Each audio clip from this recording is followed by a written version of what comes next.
welcome back to the rundown from Down Unda. It's been a while since we've seen you guys. It's been over a month since Indianapolis. Obviously, only two Xfinity races have been run. One we did miss at Michigan. Shane had what did he get? He got a penalty at Michigan, and then came back to finish, I think, in the back half of the top 20. Yes. Yeah. So not much to write home about Michigan. We've had a busy couple months, busy month slash couple weeks, but we're back. We're back, and Shane ran two races over the weekend. He ran both the Xfinity and Cup race at Daytona. He's also big announcement that we already kind of knew was going to happen, but it's official now. He's going to the Cup Series. And then he has added some more races onto his schedule for the rest of this year. Obviously, after all that, I am Buddy Pulley, joined, of course, by my co-host Seth Dolby. How you doing? I'm pretty good. Good. I'm glad to hear that. I'm glad Let's that get you're into glad to it. hear that. Okay.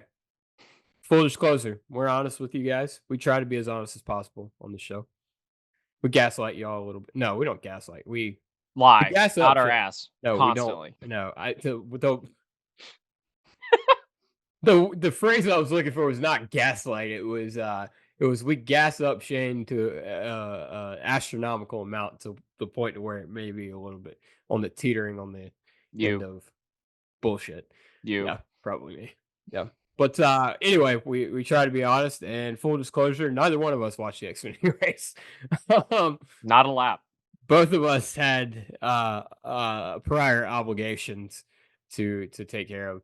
So we That's do know also Shane. remember what I said about lying out my ass? Okay, well, I thought you did. I had prior obligations. On Friday night? No, not a thing. Okay, all right. Steph just all right. Well, I think I was playing didn't want to, I guess. I think I was playing the World of Outlaws game all night. Straight up. Okay. All right. So anyway, we didn't miss much. Shane crashed, as you do at Daytona. It's only a second. What? That's only a second crash of the year, really. Yeah, I guess. Well, I guess he got turned at Pocono. Yeah. He got turned at Pocono. He did end up in an incident in his first Daytona race. But he finished 12th. It's first time. It's only the second time. Didn't crash. What I meant was it's the only. Jesus fucking Christ! You were ridiculous. It's the only second time he's crashed out of a race, Seth. That's not what you said. That's not what you said. You do. Oh, okay. God, no, I don't. This is what I have to fucking deal with every week. He crashed. Okay, excuse me. He crashed out. This is only the second time he's crashed out of a race. Excuse me. Yes, it is. Yes, it is, actually. Okay. All right. So anyway, he crashed out of the Xfinity race. As you do, and that was kind of his attitude after the race was, this is just kind of what you do here. And then we get to the Cup race, and he didn't even get a chance to crash out. He was running top 10 when he blew the fuck up. Colleague does know that nuclear testing was banned in the 1960s, correct? Dude, I don't know, man. You didn't ask Jeremy if Colleague was aware of that? No, because actually Corey LaJoy, of all people, brought up a good point. It's probably more than likely that something went through the oil cooler, because that's typically not how something grenades. Like Denny had a big blow up at Sonoma. It wasn't quite that big. It definitely seemed more like something went through the oil cooler and busted that, and that's what happened. So I'm willing to believe that. I have not. Well, you know what? We got time on the show. I'll text Jeremy right now. Our good pal Jeremy that works at Colleague Racing that we're hopefully going to get to talk to some point before the playoffs begin. Hey, Jeremy, does Colleague know that nuclear testing is not allowed? That's not what I'm texting him. Well, I mean, it's worth finding out. Maybe they're unaware of it. Okay, fine. Hey, dude, just checking. Did something go through the oil cooler of the 16 Saturday night, or Did colleague racing just forget that nuclear testing was banned in the 1960s? 60s.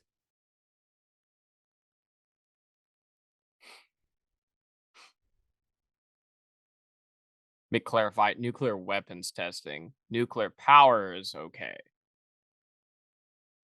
unless Chernobyl. But yes. All right. So hopefully we will have I'm not really trying to answer to educate this. anyone. I'm trying to let people know exactly how dumb or not dumb I am, assuming my We info already is correct. we already established that Seth is the brains, I'm the looks, and Chuck's here to make y'all believe it. But Chuck's not on the show, so they all don't believe it at all. Anyway, he like I said, he was running top 10 at Daytona. Seemed like he had a pretty quick car, just kind of biding his time, and he like we said, he blew the fuck up. Like it's you'll have that in big time stock car racing. Yeah, I got nothing else to add about that. Okay, cool. All right. On to the big news. Much more uplifting news that came out shortly before the Cup race started. Shane Van Gisbergen is officially going to the Cup Series full time next year. We kind of already figured that. But it is official now. Cheers. Cheers to Shane. Yes, I don't have anything to cheers. I'm sorry. But the number that he's running is a little bit different. Um, Obviously, you all know that he is going to be driving the number 88 car for Trackhouse Racing. They're going to acquire one of the SHR charters. At least that's what Justin Marks led us to believe. Um, Seth, give me your thoughts on him running the. Well, give me your initial thoughts on him running the 88, and then what you kind of think about it now. Because if I remember correctly, you weren't a fan. I'm not against it, but I don't love it because like 97 was literally available. Um, 88 is an iconic number in the Cup Series, but the explanation for that didn't make any sense because I would argue the one is not iconic in NASCAR, and I would also argue that the 99 is not particularly iconic in NASCAR. Maybe to a select group of people who really liked Carl Edwards in the aughts and tens, but I would not Well, call either of these. I would hang on. I would not call either of these numbers iconic.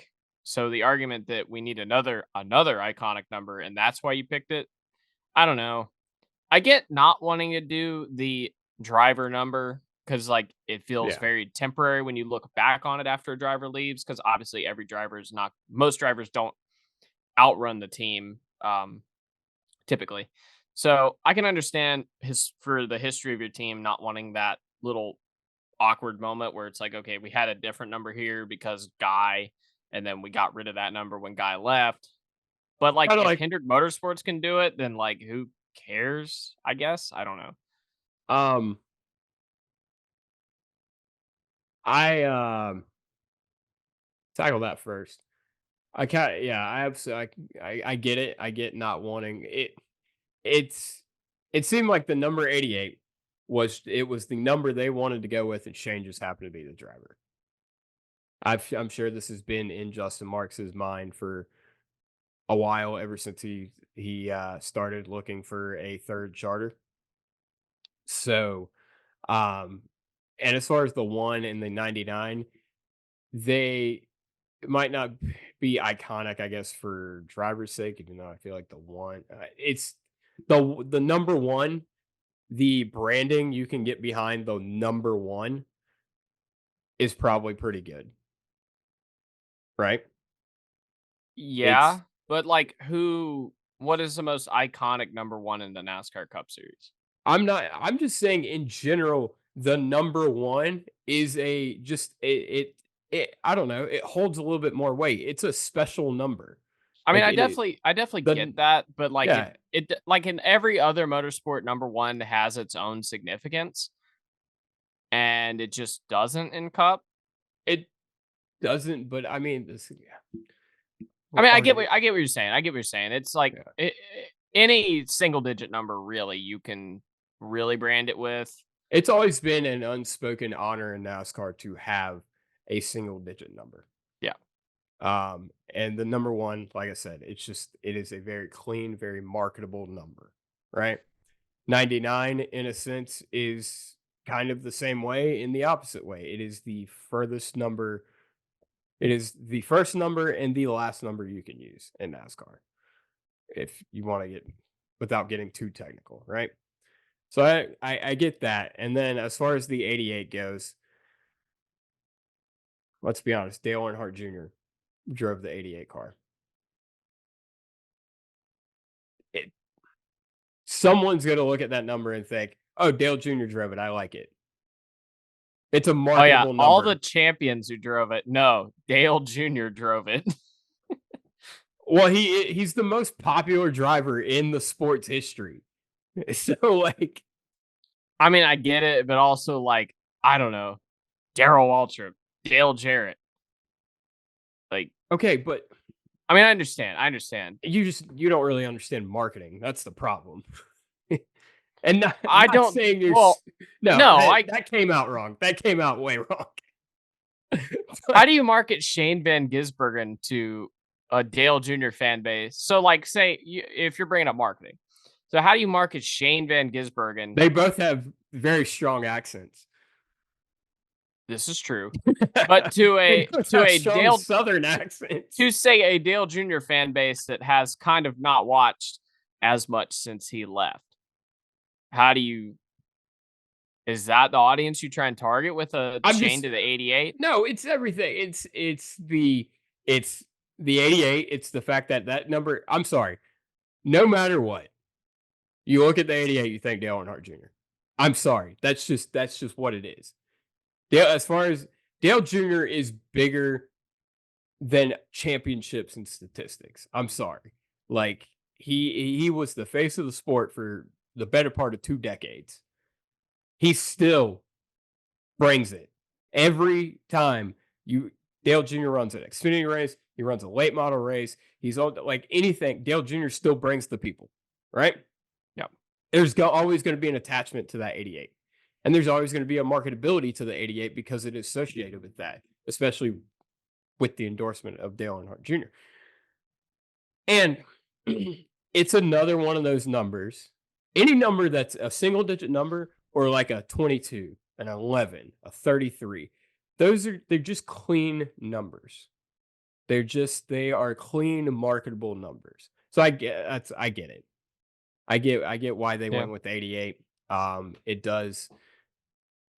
Justin Marks has been very obviously performance on track is number one. That's how it is for every team. But Justin Marks has a very good eye for marketing and understanding the bigger picture. And as far as all the numbers at Trackhouse, I feel like they all very much fit that narrative. Um, it'll be cool. Yeah. No, It'll I be mean, really like, cool. I'm 100% going to buy a hat. Oh The yeah, hat they're selection probably better be gonna have better them than it this week. the hat selection better be better than it was this year. They Um, have a pretty cool one, pretty clean 88 hat. Already? Oh yeah, dude, they got cool shirt. Dude, they got really cool shirt already I on haven't even looked at trackhouse.com. these. I'm gonna pull them up to Yeah, look go at ahead and pull them really up. Yeah. quickly. Um, Because I actually so they're on Trackhouse website, you said? yeah, on Shop Trackhouse. Thank you. But yeah, I mean, this was obviously Zane Smith was released from Trackhouse. He signed a quote unquote developmental deal with them and was touted to be their next driver. And then here comes this bloke in his mid 30s from New Zealand. Um, That is a very solid hat. it's a very solid hat. I know.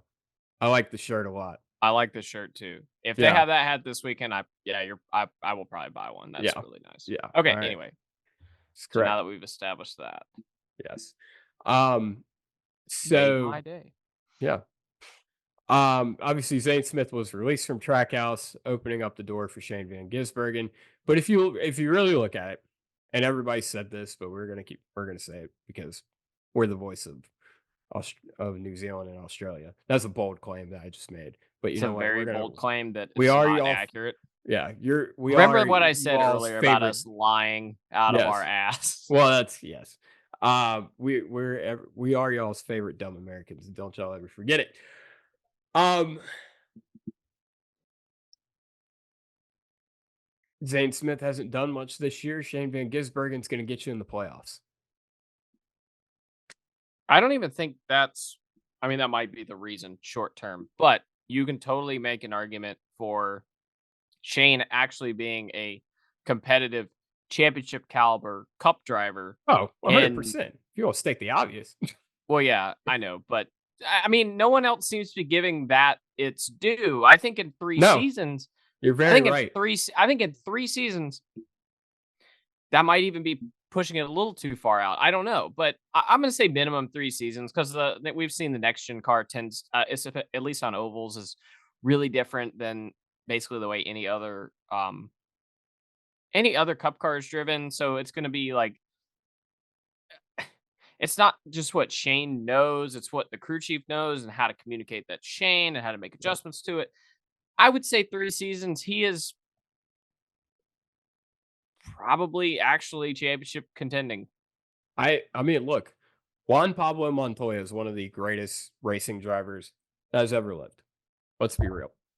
Juan Pablo Montoya had never run ovals before. He was in the playoffs back when it was just 12 cars and not 16 and not winning you're in. He legit was a top 5 contender in points in 2009 Yeah, in his 3rd season in NASCAR.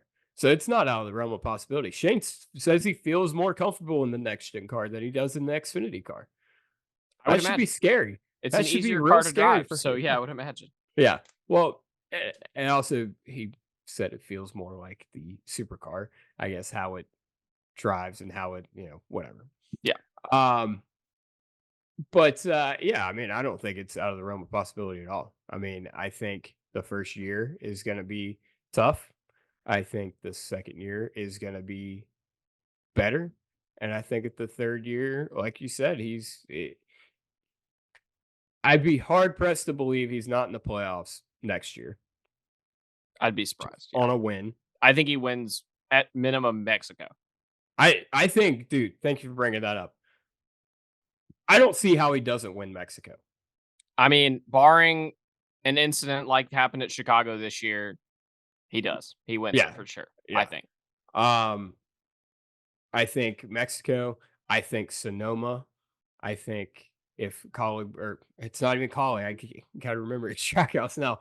Um, I I think mean, Coda. literally, if he just doesn't have the mechanical failures he had this year, he would probably have at least 1, 2 wins maybe, Yeah, or, mechanical failures slash getting absolute, curb we still catapulted by haven't the run a 14th. normal Chicago race. Yeah. He's still gonna have the upper hand at Chicago. Yeah. Yeah. So I mean, yeah, I don't think he gets an oval win next year. I think he very well could get an oval win in year 2. I mean, unless he backs ass backwards into one because it's Yeah. NASCAR and that's Well, entirely possible. absolutely, but And a guy like I Shane mean, would be able to position himself in a position to be it's able very to true. do Yeah. that. I'm still gonna full disclosure, I'm still gonna call it bullshit when it happens for Shane. If it happens with Shane, I'm still gonna call it bullshit. But that's okay. It's still a win. It's true. Where do you think he wins on an oval first? I want so bad to say Martinsville. Um, because historically, if we were in an older generation car, I think that would be it because he'd be so good under brakes and the way he heel toes and all that would be so beneficial at Martinsville. It just does not fucking matter in a next gen car at that track. I don't think I've yet to see anyone blow the corner bad enough to lose a spot at Martinsville in the next gen car. So I'm gonna say fuck it. I'm gonna say Darlington. Look, I think he's good, but Darlington. Yeah. I Wow. don't think it'll be next year, but I think that'll be the first oval win.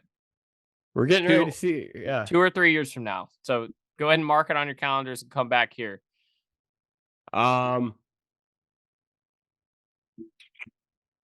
I really don't know what it could be. I'm leaning towards Martinsville as well. I think that it I think either way, the people who the drivers who have always been good at Martinsville are still good at Martinsville. So I still think that his skill set that would have benefited him in the past in an old car would still benefit him in this car. So yeah, I'm gonna go with Martinsville. And to be fair, that's assuming this new tire doesn't fix Martinsville. If Yeah. it does fix Martinsville, he might win it next year. I'm being completely honest because Yeah. that would be next year in the fall would be his third Martinsville race. Since spoiler alert, he's running this fall. Um, so if the tire wear turns out and does what we think it's going to do and what it needs to do, it could be sooner than that. Yep. Yep. Um, Speaking of Darlington and Martinsville, he is running both of those races, and he was not scheduled to. He got a new sponsor, Acceptance Insurance. I think it's what it's called. Um, and he goes from he was just supposed to run Watkins Glen, Talladega, and Las Vegas. Now he is running Darlington, Atlanta, Watkins Glen, Talladega, Vegas, and the fall Martinsville race. Um, Obviously, this is a way to just give him more seat time in a cup car. Um, I think this is very good. I said on the show last year, I said he needs to, if in his cup starts this year, he needs to run the Southern 500. He needs to run Martinsville. Those two tracks in particular, those are the quintessential tough NASCAR tracks. The two of the toughest racetracks to get a hold of in ovals in NASCAR. And I was disappointed when they weren't on his initial schedule. But now that they are, I think we're gonna get a taste of how good he really is. Yeah, I mean, I wish he could be at the Bristol night race and the Charlotte Roval, not just because those are also races I'm going to be at, but because I think they'd be good. And I mean, fuck, he'd probably have a good shot at winning the Charlotte Roval. Obviously, like I've said on this show before, AJ Allmendinger has earned the right to be in the Colleague 16 car for that race because he has won a Charlotte Roval race 5 years in a row. So he has absolutely earned the right to be in that car. But it's still a shame that we won't get to see Shane in the Cup car and there until next year. But he'll probably win the Xfinity race. Yes, he will. Yeah, I fucking hope so. I'm just excited because we're gonna be at Darlington, get to see Shane run twice. Um, and then we're gonna get to see him run the Roval Xfinity race, and then the Martinsville Xfinity and Cup race. We get to see Shane run 5 more times this year. That's more Shane than I bargained for, and I'll fucking take it. Always accept more Shane in your life. You're damn fucking right. Do I accept Jesus into my life? Maybe not. But do I accept our Lord and Savior, Shane Van Gisbergen? You're god fucking damn right. Anyway, um, That reminds me of one of those silly AI songs we were listening to on Sunday. So okay, cool. So anyway, we're not gonna get into that. I think that's it, man. We're getting ready. Shane's getting ready to go playoff racing. He is no longer at the top of the Xfinity standings following Michigan, as far as playoffs go, but Watkins Glen is looming. So hopefully Shane can go and do Shane Van Gisbergen things, and he can make his way back atop the playoff standings. yep. Yep. Anything else, dude? We do not have a video of the week this week. We are doing some restructuring of things. I'm also restructuring my entire life, so I apologize. That's more of what why this is why we don't have that. Yeah. Things will go back to more of a normal rundown from down under once we get into the playoffs. Yes. Yes. Once it becomes important, because NASCAR says nothing that happens before that date is important. Yes. Everything that happens after that date is important. And a lot of you have been asking to or for us to do an explanation of the playoffs. I No, plan to no. do I plan to do a not only an Xfinity but also a Cup bandwagoners guide to the NASCAR playoffs. And I'll go through every driver that's in both series' playoffs and also how it works. Um, It'll be very the Cup and Xfinity, the playoffs work very similar. Just the tracks are different and the amount of races are different. So we will go through that before the playoffs start. Make sure you listen to the Big Motor And Small also, Blade if you'd pod. like a cursory, if you'd like a brief explanation on the overall playoffs, you can check out our NASCAR for Rookies that came out in February and Yes, get a brief overview of that. All you have to exactly. do is go on the channel and hit most popular, and it's the first thing that'll pop up. Yeah, So, and then you'll see all the other rundown from down unders you've watched. yep, Yep. Make sure you listen to the Big Motor Small Blade podcast. Go watch on tour. That's going to be coming out tomorrow when you're watching this. And yeah, just show some support.